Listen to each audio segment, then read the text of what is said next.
You're trying to be everything, everywhere, all at once, and it's not working. When I first started making content 4 years ago, I made every mistake in the book. I had no idea what I wanted to talk about, didn't know how to make thumbnails, I had no idea who my audience was, and was trying to show up everywhere. YouTube, TikTok, Instagram, Medium, long form, short form, you name it. It was exhausting. Now, don't get me wrong, wanting to create and put things out there isn't a bad thing. But what I learned the hard way is when you do that without any sort of aim, strategy, or clarity, you'll find yourself going around in circles. And as a creator or a business owner, you don't have time for that. So in this video, I'm going to share with you the mistakes I've seen creators and businesses make and how you can be better equipped to grow your online presence sustainably. Let's get started. Come here. Respectfully, your content is not about you. There, I said it. One of the biggest mistakes that I used to make, and a lot of other businesses make when trying to grow their online presence, is not getting crystal clear on their audience. Who are they? What do they want? Where do they hang out?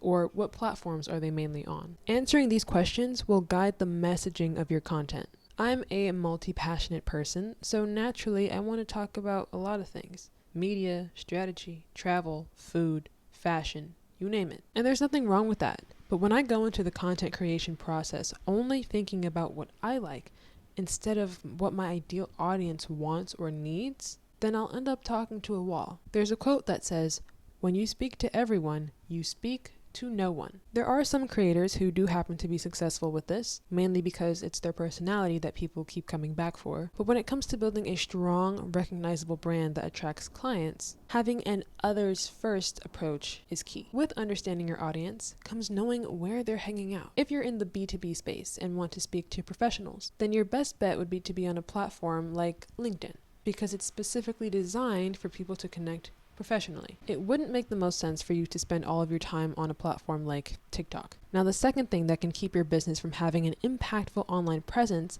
is not understanding you. That's right. I know I said your content isn't really about you, and that still stands. But in terms of creating a sustainable content strategy, having a better understanding of yourself as a creator, a business, or a company is crucial. Ask yourself the following questions. What are my goals?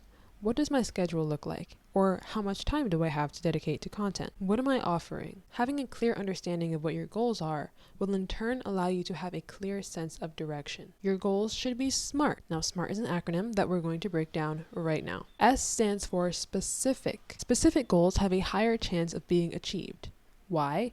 Because specific goals highlight specific steps that need to be taken in order to achieve them. An example of a not so specific goal would be, I want more followers. A specific goal would be, I want to build a following of people passionate about XYZ. Next, M stands for measurable. You can only manage what you measure. How will you know if something's working if you're not paying attention to the metrics? Now, the metrics you track will vary based on your goals. For instance, if you're a content creator, then measuring the amount of views, follows, comments, unfollows, or unsubscribes would be helpful. But if you're, let's say, an email marketer, then metrics like open rates, click-through rates, or hard bounces would be helpful.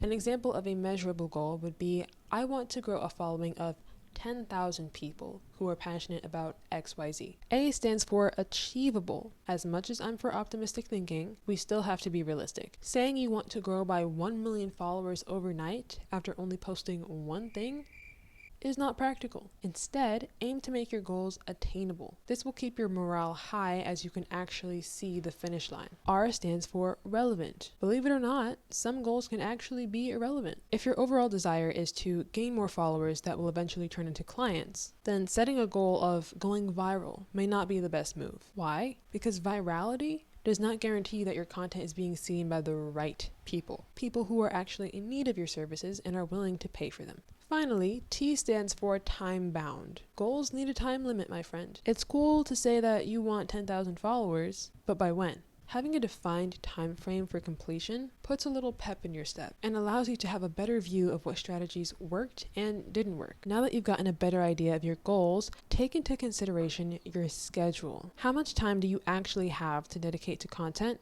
without burning out? If you say all day, then I admire your enthusiasm. Let's just be mindful of our other responsibilities and steward them well. Burnout does not have to be a norm. and that's something I'm learning. Lately, I've been figuring out what consistency looks like for me. There have been times where I've had bursts of consistency, posting every day and showing up everywhere, which was fine and dandy for a little while, but eventually I'd fizzle out. I thought a lack of discipline was the culprit, but it turns out that it was because my strategy wasn't sustainable from the get-go. So I had to do some reflecting, and from that I concluded a few things. I prefer long-form content. I will be posting less. For the foreseeable future, my platforms will be YouTube, not Shorts, LinkedIn, and Medium, because I'm getting back into writing. I will not be on Instagram or TikTok. Now, if you are watching this video in the future and you see me on Instagram or TikTok, hey, remember that the idea isn't to lock yourself into something.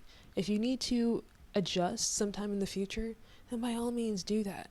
Experiment to see what actually is working for you and what isn't. Third mistake is not using some kind of content format checklist. A checklist is a resource that you can refer back to anytime you're making content. It will help keep you centered. Here's a simple one to get you started. Who is your audience and what kind of content do they gravitate to? What kind of content allows you to provide the most value based on what you want to share? What kind of content is sustainable for you?